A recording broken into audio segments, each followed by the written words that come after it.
Darkness. No parents. Martha.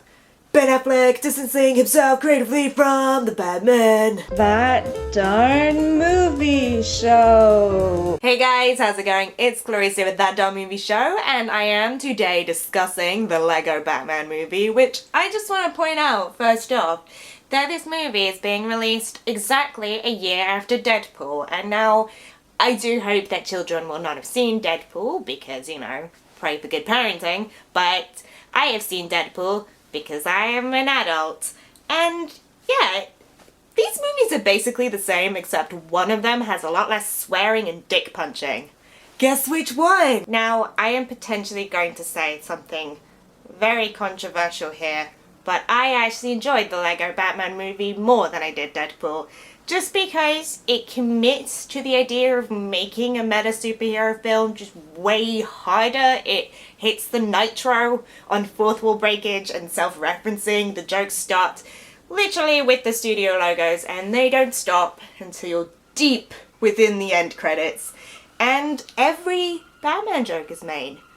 Just every Batman joke has been made with this film. I think we're done after this, sorry. This film takes a jab at every version of Batman, you know, from the 60s TV show to Tom Hardy's Bane, and Batfleck, of course, Batfleck.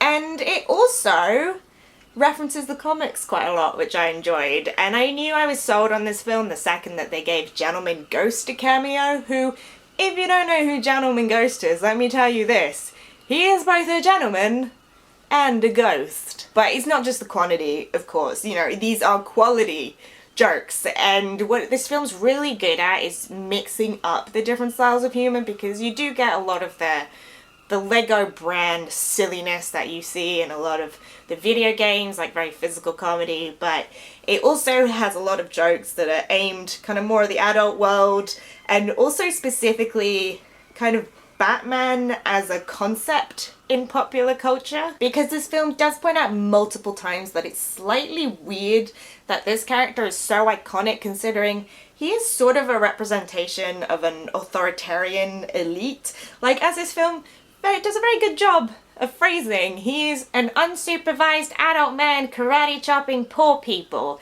And also, I like that this film finally admits that Batman is definitely a tax dodger, because there's no other way that he would be paying for the upkeep of the Batcave and for all his dumb gadgets. And because it is a superhero film, it of course exists in a shared universe, and this is the one from the Lego movie, obviously, but it does a good job of keeping those direct references pretty minimal, but what it does mainly share with that film is the same kind of giddy attitude towards, I don't know how to say this without spoiling it, but like a very giddy attitude towards mashing up different intellectual properties, which I loved because I'm trash and I'm easily excited by people naming things that I enjoy.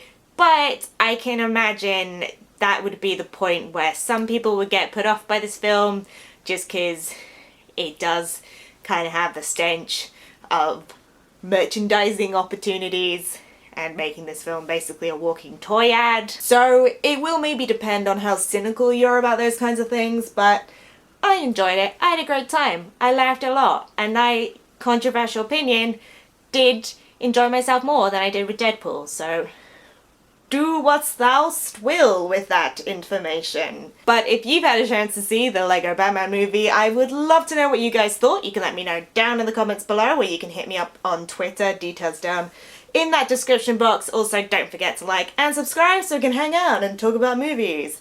I'll see you guys soon. Bye!